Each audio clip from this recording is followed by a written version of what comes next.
Jumpa lagi sobat, melanjutkan kisah Jejak di Balik Kabut karya Esa Mintarja untuk Anda semuanya. Selamat menikmati, salam sejahtera dan bahagia untuk Anda sekeluarga. Salam budaya.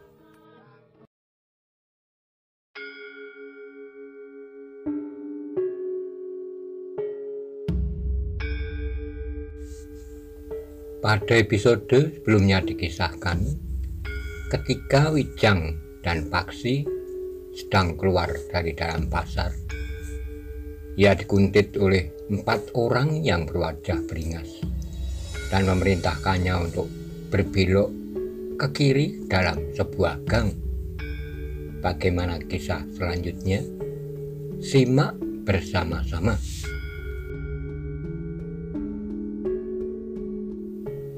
Tetapi Wijang dan Paksi justru ingin tahu apa yang akan mereka lakukan. Karena itu, maka Wijang dan Paksi pun kemudian telah melangkah berbelok ke kiri, memasuki lorong yang menusuk ke tengah-tengah pategalan yang sepi. Beberapa puluh langkah kemudian, seorang dari keempat orang itu pun berkata pula, "Nah, sekarang kita akan berbicara. Apa yang harus kita bicarakan?" bertanya Wijang. Seorang di antara mereka melangkah maju sambil menunjuk kampil yang berada di bawah baju Paksi. Orang itu berkata, "Kau sembunyikan kampil curian itu di bawah bajumu." Wijang dan Paksi pun saling berpandangan sejenak. Namun kemudian Paksi pun menarik napas dalam-dalam sambil berkata, seakan-akan kepada dirinya sendiri, "Jadi orang-orang ini mengikuti kami karena kampil ini. Serahkan kampil itu punyaku." Paksi menggaruk tengkuknya sambil berdesis, "Kalian ini ada-ada saja." Orang itu justru menjadi heran, anak muda itu sama sekali tidak menunjukkan kecemasan, apalagi ketakutan. Karena itu orang itu pun membentak dengan garangnya, "Kampil itu punyaku, kenapa kau mencurinya?" Tetapi Paksi tidak menjadi ketakutan, bahkan dengan nada datar ia bertanya, "Kapan aku mencuri kampilmu? Di mana? Jika kampil ini milikmu, katakan apa isinya. Jika kau menebak benar, aku serahkan kampil ini kepadamu." Wajah orang itu menjadi tegang, namun kemudian ia pun berkata lantang, "Aku tidak peduli, berikan kampil ini kepadaku. Nah, itu baru jujur. Jadi kau akan merampas kampilku ini. Cukup, jangan banyak bicara. Aku akan menghitung sampai 10. Kau harus sudah menyerahkan kampilmu itu. Jika tidak," bertanya Paksi, "jika tidak, aku akan membunuh kalian berdua. Jangan terlalu garang di sana." 1. Orang itu tidak menghiraukan kata-kata Paksi. Kemudian 2, 3. Paksi bergeser selangkah surut. Namun orang itu pun melangkah maju, mulutnya masih mengucapkan hitungan. 4, 5, 6. Paksi pun berdiri termangu-mangu, sementara itu orang yang menghitung itu masih juga berlanjut. 7, 8, 9. Namun tiba-tiba hitungan itu berhenti, orang itu tidak mengucapkan hitungan yang ke-10. Yang terdengar adalah keluhan tertahan, ternyata ujung tongkat Paksi telah menyentuh bagian atas lambung serta pundak orang itu. Perasaan sakit yang sangat membuat orang itu tidak dapat mengucapkan sepatah kata pun, juga hitungan yang ke-10. Bahkan orang itu kemudian telah membungkuk menekan bagian atas lambungnya, serta sekali-kali meraba pundaknya. Kawan-kawannya terkejut, ia tidak melihat dengan jelas apa yang terjadi. Tetapi yang mereka ketahui kemudian, kawannya yang mengucapkan hitungan itu menjadi kesakitan. "Ia tidak mengucapkan hitungan yang ke-10, berkata Paksi. Ketika orang kawannya pun kemudian telah berusaha untuk menolong orang yang kesakitan itu, mereka membimbing menjauhi Paksi yang kemudian memegangi tongkatnya yang berdiri tegak di sisinya. "Apa yang terjadi?" bertanya salah seorang dari mereka. "Lambungku, pundakku," keluh orang itu. "Kenapa dengan lambungmu?" bertanya salah seorang kawannya yang melihat tongkat itu bergerak. Tapi ia tidak tahu pasti apa yang telah terjadi. tongkat itu, desis orang yang kesakitan itu. Ketika kawannya pun menyadari bahwa anak muda yang memiliki kampil yang membawa tongkat itu adalah anak muda yang memiliki ilmu kanuragan. Namun mereka adalah orang-orang yang berpengalaman melakukan kekerasan. Karena itu seorang di antara mereka itu menggeram. Kau jangan coba-coba untuk menyombongkan dirimu. Apa yang kau lakukan adalah satu kebetulan saja. Kawanku memang lengah, ia tidak mengira bahwa kau akan menyerangnya dengan licik dan tiba-tiba. Tapi kau tidak akan dapat mengulanginya. Paksi tidak menjawab, ia masih berdiri tegak sambil memegangi tongkatnya. Orang yang marah itu melangkah maju, kedua orang yang lain pun telah bersiap-siap pula. Sementara orang yang kesakitan berangsur mengatasi rasa sakitnya yang perlahan-lahan mulai berkurang. Sekarang serahkan kampil itu, aku hanya akan menghitung sampai 3. Tunggu Kisanak, potong Paksi. Tapi orang itu tidak menghiraukan, ia mulai menghitung 1, 2. Namun seperti orang yang terdahulu, hitungannya patah. Orang itu tidak sempat mengucapkan hitungan ketiga. Ia mengalami sebagaimana dialami oleh kawannya. Ujung tongkat Paksi terjulur mengenai perut dan dadanya. Orang itu bukan saja mengeluh tertahan, tetapi orang itu berteriak kesakitan. Rasa-rasanya perut dan dadanya bagaikan telah berlubang. Kalian sangat memuakkan, geram Paksi kemudian. Jika masih ada yang ingin mencoba, aku benar-benar akan melubangi perut kalian atau mematahkan leher kalian dengan tongkatku ini. Wajah keempat orang itu menjadi tegang, sementara Paksi berkata selanjutnya, akulah yang akan menghitung sampai 3. Orang-orang itu termangu-mangu sejenak, sementara yang perut dan dadanya kesakitan masih membungkuk-bungkuk menahan sakit. Tapi kawan-kawannya tidak menunggu lebih lama lagi, bahkan sebelum Paksi mulai menghitung, orang-orang itu telah bergeser menjauh. Yang masih kesakitan itu berjalan tertatih-tatih, dibantu oleh kawan-kawannya dengan tergesa-gesa menjauh. Mereka harus melihat kenyataan bahwa anak muda yang membawa tongkat itu memiliki kemampuan yang sangat tinggi. Bahkan menurut perhitungan mereka, anak muda yang seorang lagi tentu juga memiliki kemampuan yang tidak-tidaknya sama. Kita hanya buang-buang waktu saja, desis salah seorang dari mereka. Ternyata Paksi membiarkan saja mereka pergi.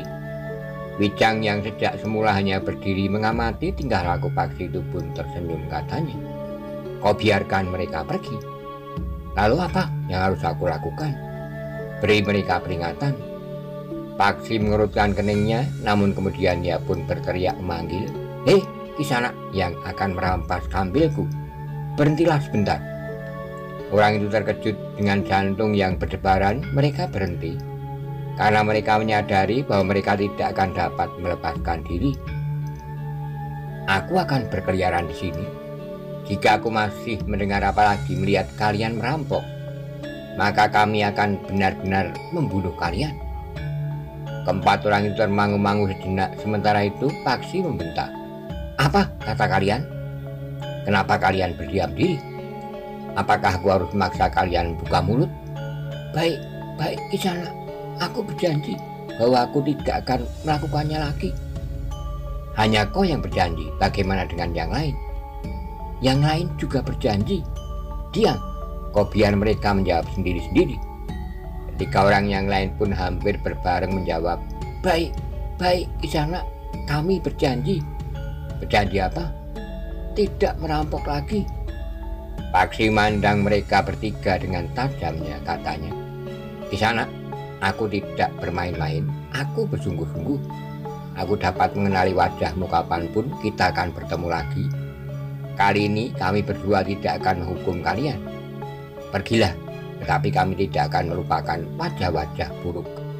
Keempat orang itu pun segera meninggalkan Paksi. Mereka berusaha secepat mungkin kawannya yang masih saja kesakitan itu dibantu agar dapat berjalan lebih cepat. Mereka menyadari bahwa sikap anak-anak muda itu masih dapat berubah lagi. Jika saja tiba-tiba mereka ingin mematahkan leher mereka, maka nasib mereka menjadi sangat buruk. Ketika keempat orang itu menjadi semakin jauh, maka terdengar Wijang pun tertawa. Katanya, Sikapmu sudah cukup meyakinkan sehingga orang-orang itu benar-benar menjadi ketakutan. Seperti orang berbau pedukuhan mengusir anak-anak yang ketahuan sedang mencuri telur di kandang ayam. Jadi, ya begitulah. Jika kau yang melakukannya, juga seperti yang kau lakukan. Wajah Paksi menjadi muram, katanya. Seharusnya kau yang melakukannya. Wijang tertawa, tapi katanya kemudian, sudahlah, kita melanjutkan perjalanan. Orang-orang itu telah menghambat perjalanan kita ke selatan. Kita akan kembali turun ke jalan yang tadi kita lalui. Tidak usah, kita tempuh saja jalan kecil ini. Kita tahu ke arah mana kita harus berjalan. Puncak Gunung Merapi itu harus selalu berada di belakang kita, sambil berkiblat pada jalur perjalanan matahari yang sedikit ada di utara. Paksi mengangguk. Demikianlah maka keduanya pun melanjutkan perjalanan. Tapi keduanya kemudian tidak lagi melalui jalan yang lebih besar dan lebih banyak dilalui orang. Mereka melangkah menyusuri jalan setapak di tengah-tengah ketegalan yang sepi. Bahkan kemudian memasuki padang perdu yang ditumbuhi gerumbul-gerumbul perdu yang terbentang sampai ke pinggir sebuah hutan yang membujur panjang.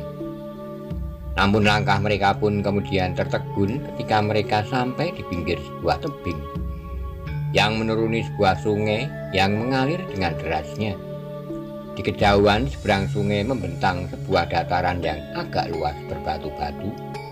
Beberapa batang pohon besar tumbuh di antara pohon perdu dan semak-semak. Mereka melihat bintik-bintik yang bergerak di antara semak-semak dan bebatuan. "Kau lihat itu?" bertanya Wijang. Paksi telah mengenakan aji sabto pandulu untuk dapat melihat lebih jelas. "Apa yang terjadi?" desis Paksi. Wijang mengerutkan keningnya dengan nada berat. Ia berkata, "Satu benturan kekerasan. Aku melihat repak rembulung dan pupus rembulung. Ya, mereka harus menghadapi sekelompok orang," desis Wijang kemudian. "Kita akan mendekat." Keduanya pun segera bergerak. Dengan tongkatnya Paksi menopang tubuhnya ketika keduanya menuruni tebing, sementara Wijang berpegangan pada beberapa batang pohon yang tumbuh di tebing itu. Namun sekali-kali Wijang meluncur turun dan berhenti di balik gerumbul-gerumbul liar. Repak rembulung dan kukus rembulung menghadapi beberapa orang pengikut Haryo Wisoko. "Dari mana kau tahu bahwa mereka adalah pengikut Haryo Wisoko?" "Aku kenali bagian 1-2 orang di antara mereka. Mereka tentu bukan orang-orang padepokan atau perguruan-perguruan yang sedang saling berpacu mencari Pangeran Benowo. Meskipun orang yang lain nampaknya memang berasal dari perguruan-perguruan atau padepokan-padepokan atau dari manapun, namun beberapa orang adalah orang-orang dari Pajang atau bahkan Demak. Satu kerjasama. Bukan, orang-orang Pajang atau orang-orang Demak itu memang kaki tangan Paman Haryo Wisoko, seperti Kironggo Sumawerdi. Sedangkan yang lain mungkin orang-orang upahan atau orang-orang yang termakan oleh janji-janji dan harapan-harapan, atau pengikut-pengikutnya juga, tetapi mereka mengenakan pakaian yang berbeda." Wijang mengangguk-angguk sambil bergumam, "Mungkin ada banyak kemungkinan terjadi. Marilah kita berusaha mendekat." Keduanya pun kemudian telah merayap di balik gerumbul-gerumbul yang banyak berserakan di antara batu-batu yang besar, yang nampaknya pada suatu saat telah dimuntahkan dari perut Gunung Merapi. Semakin lama keduanya pun menjadi semakin dekat dengan arena pertempuran tanpa diketahui oleh orang-orang yang sedang sibuk bertempur itu. Perhatian mereka tertuju sepenuhnya kepada kawan lawannya, sehingga mereka sama sekali tidak menduga bahwa ada 2 orang anak muda yang memperhatikan mereka dan merayap mendekat.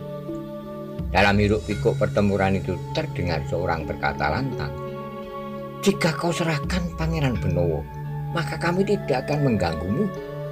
"Persetan dengan Pangeran Benowo," bentak Repak Rembulung.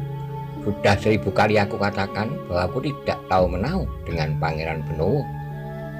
Para petugas sandi mengatakan bahwa Pangeran Benowo ada di tanganmu.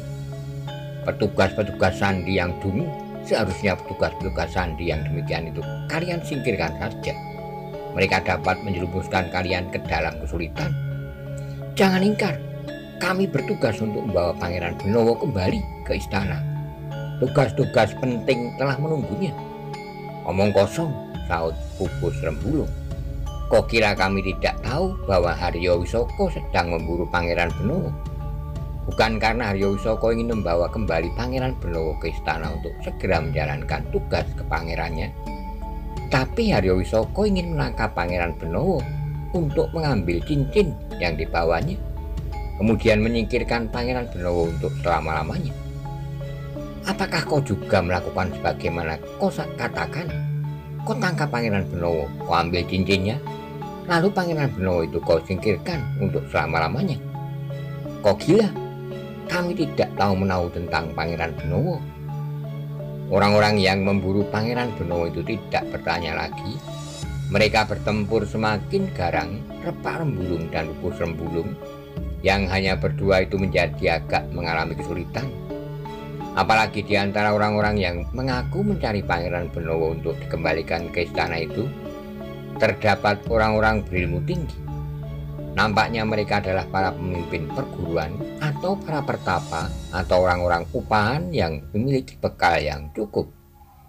Seandainya mereka orang-orang upahan, mereka bukan orang-orang yang menerima upah untuk menyingkirkan saingannya, berebut tempat berjualan di pasar, bukan pula orang-orang upahan untuk menakut-nakuti anak-anak muda yang jatuh cinta, tetapi tidak disetujui oleh orang tua gadis yang dicintainya. Tetapi mereka adalah orang-orang upahan dari dataran yang tinggi, perebutan jabatan di kalangan para pemimpin pemerintahan, atau saling berebut putri yang sedang mekar di taman istana, atau berebut pengaruh di antara para bangsawan untuk mendapatkan kepercayaan dari Kanjeng Sultan, berkata Wijang. Paksi menarik napas dalam-dalam, katanya, apakah kehidupan di lingkungan dan di sekitar istana demikian garangnya? Ya, mereka mempergunakan segala macam cara.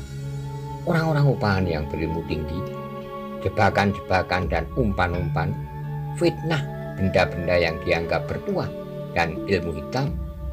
Aku tidak dapat membayangkannya. Kau tidak usah mencoba membayangkannya. Paksi tidak bertanya lagi, tetapi perhatian keduanya pun kemudian tertuju pada pertempuran yang sedang berlangsung. Repak Rembulung dan Pupus Rembulung benar-benar berada dalam kesulitan.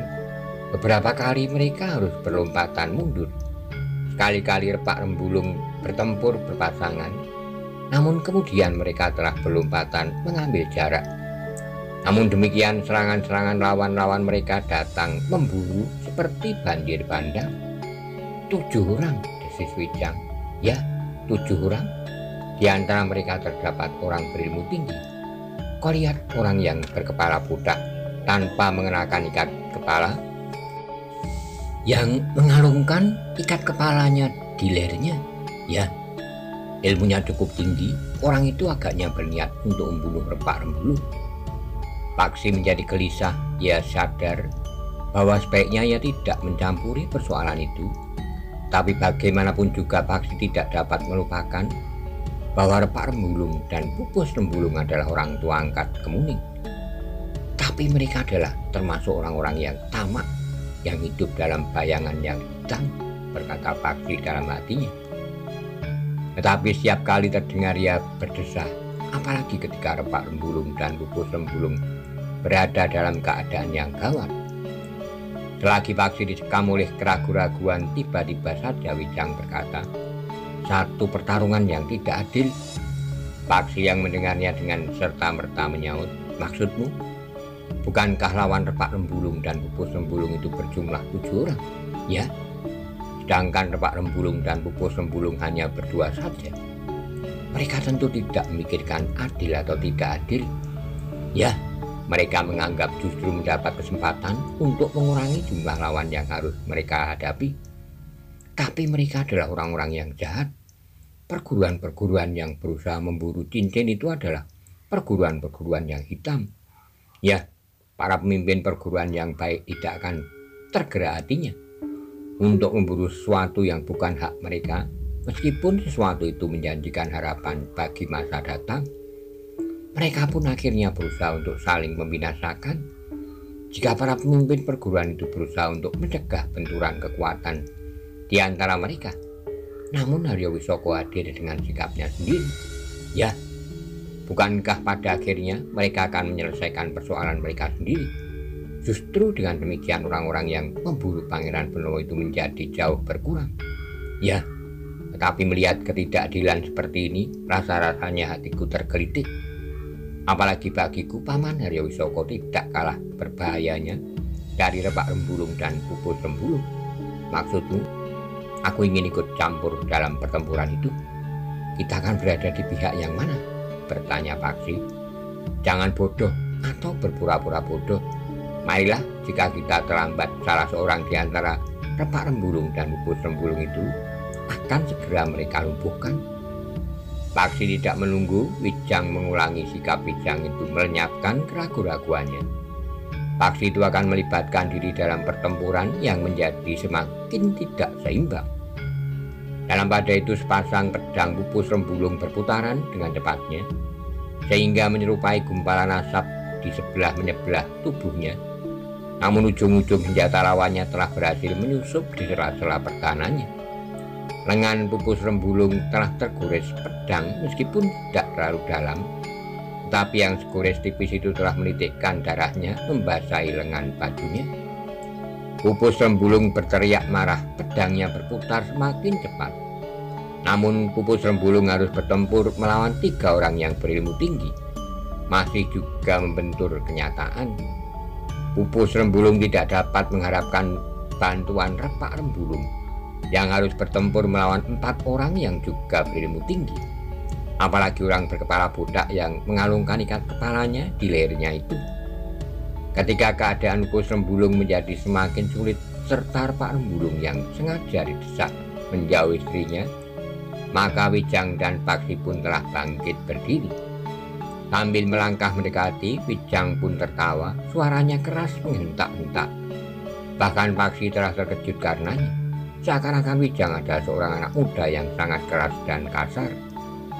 Kehadiran keduanya memang mengejutkan. Repak Rembulung dan Pupus Rembulung terkejut.